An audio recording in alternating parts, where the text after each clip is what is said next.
The Tale of Cassius and the Jewel of the World. Once, in a village nestled between rolling hills and dense forests, there lived a man named Cassius, known far and wide for his ambition. Cassius was not content with the simple life of farming or trading. He often gazed at the horizon and dreamed of a world where he would command wealth, power, and admiration. One day, as Cassius worked on a meager plot of land, an elderly traveler named Erasmus appeared. The old man, cloaked in tattered robes yet possessing a gaze full of wisdom, approached Cassius.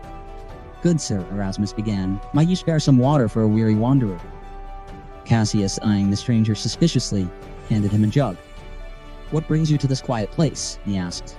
Erasmus took a sip, then replied, "I seek one who desires the jewel of the world. Do you know such a person?" Cassius laughed. "The jewel of the world? What nonsense is that? And why would anyone chase a fairy tale?" The old man leaned closer. "It is no tale. The jewel exists, and it bestows unmatched power and riches. However," he paused, "the path to it is not for the faint-hearted." Cassius felt his pulse quicken. His ambition stirred like a dormant volcano. "Tell me, where can I find it?" Erasmus smiled faintly. "Beware, young man, for those who chase the jewel often lose more than they gain. Do you still wish to know?" Cassius replied firmly, "I do." The journey begins. Erasmus handed Cassius a map. "Follow this path to the caves of Allure. Inside, you will face 3 trials. Succeed, and the jewel will be yours." Cassius wasted no time. He packed supplies and set off, his heart aflame with excitement. As he journeyed through dense forests and climbed rugged hills, he repeated to himself, "I will claim the jewel. I will command the world." After days of travel, he arrived at the caves of Allure. The entrance, dark and foreboding, seemed to whisper warnings. Cassius hesitated for a moment but pressed forward. Inside, the air was damp and the walls shimmered faintly. Soon, a voice echoed, "To proceed, relinquish what you hold most dear." Cassius looked around, bewildered. "What does that mean?" he muttered. The voice clarified, "Your mother's ring. Place it upon the altar, or turn back." The ring was Cassius's only keepsake from his late mother. It symbolized her love, her sacrifices, her unwavering belief in him. He clenched it tightly. "Why should I surrender this for a jewel I have never seen?" Yet ambition whispered louder than sentiment. He placed the ring on the altar, and the path ahead opened. The second trial. The second chamber was even darker, lit only by a dim, flickering light.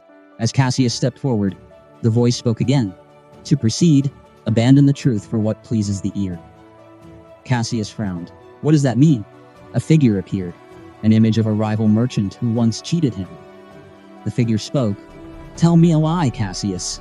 Make me believe you are virtuous, selfless, and kind." Cassius hesitated.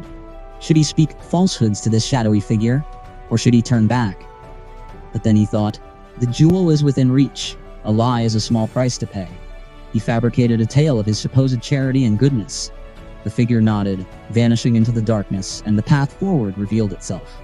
The final trial. The third chamber was silent. In its center stood a pedestal, upon which rested the jewel of the world. It glimmered like the sun, brighter and more dazzling than Cassius had imagined. But as he stepped closer, the voice returned, "Take the jewel, and you forfeit your soul. Leave it, and you keep your essence intact." Cassius froze. "What do you mean, forfeit my soul?" The voice replied, "To hold the jewel is to lose yourself. You will possess everything, yet be empty. You will gain the world, yet lose who you are." Cassius laughed nervously. "How can a man lose himself while gaining all he desires? This makes no sense." The voice grew solemn. "Do you not feel it already? You abandoned your mother's love for ambition.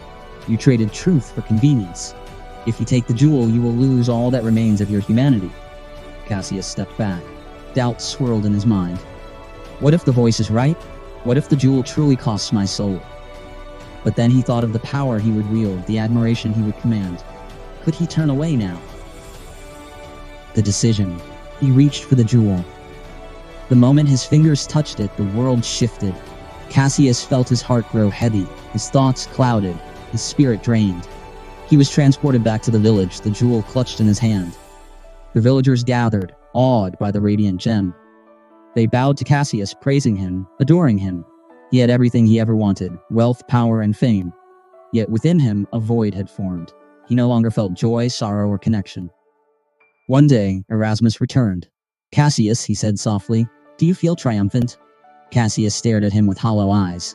I have the world at my feet, yet I feel nothing. The old man nodded. You traded your soul for a fleeting treasure.